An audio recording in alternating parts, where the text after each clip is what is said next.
one of the biggest questions that we get. What is a better option? Getting a price reduction or getting closing cost incentives? And this is an absolute great question.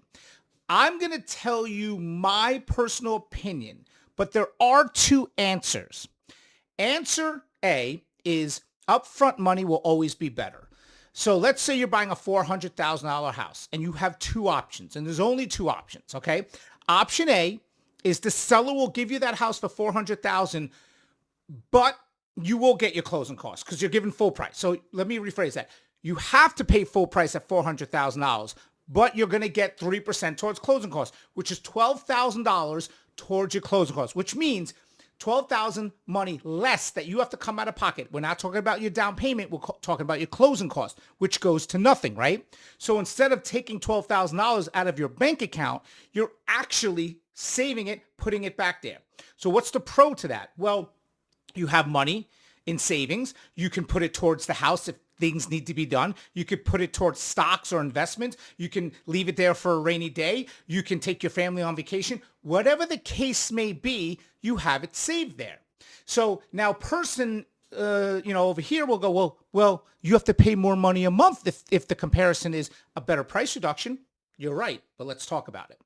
So the other option is you can get the house for $388,000, but you get no closing cost. So you're saving roughly about $80 a month by getting the price reduction. So let's really think about this. Would you rather save $80 a month but have to come out with that $12,000? I personally would not. But the math does work out after about, I think, 13 to 15 years. So basically what it's saying is if you own that house, whether you live in it or keep it as an investment, for after 15 years, then you will be ahead of the game because you would have savings of like 20-something thousand dollars over the length of the loan. But how many people live in a house for 30 years? Average is what, 3 to 5, even let's say 5 to 8. At the end of the day, I would rather have my $12,000 saved and pay that additional $80 a month compared to you. So if we were comparing me versus you, I would rather pay the $400,000, save that $12,000. God forbid something happens. Once if your car breaks down or whatever the case may be, and I have that $12,000, I can even build interest off it if I have it in my retirement or something, then have to pay that and just save $80 a month. Because if I'm saving $80 a month, let's say you're saving $80 and I take that 80 and I start paying myself back. Do you know how long it's going to take to pay that $12,000? That's the point. So everybody has a different opinion, right? And this is why I do the videos. It's saying to yourself, what is a better case scenario for you? I will always say the closing cost up front will be better. That's all I ever do. Anytime I make an offer, that's what I want. Now, in a perfect scenario, I want the price reduction and the closing cost incentives.